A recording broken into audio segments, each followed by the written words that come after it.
மே 1 லேபருக்காக மட்டும் செலிப்ரேட் பண்ணணும் இல்லைங்க, நம்ம வீட்டில் நம்மளை அன்பாக பார்த்துக்கிறவங்களுக்காகவும் செலிப்ரேட் பண்ணலாம். அதனால் என் ஒய்ஃபுக்காக இந்த அமெரிக்கன் ஸ்டைல் டின்னரை நாங்கள் அரேஞ்ச் பண்ணியிருக்கோம். Full grilled rosemary chicken, smashed potato, mac and cheese, அப்புறம் ஒரு கோகனட் கேக்.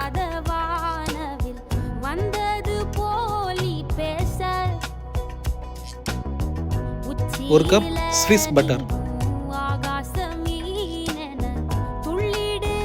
கூடவே ஒரு கப் கிரேப் ஜூஸ்.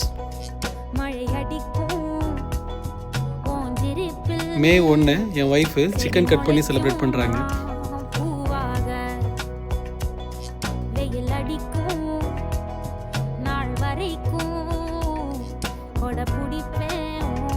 இந்த வீடியோ பிடிச்சிருந்தா மறக்காமல் நம்ம சேனலை சப்ஸ்கிரைப் பண்ணுங்கள். தேங்க்யூ.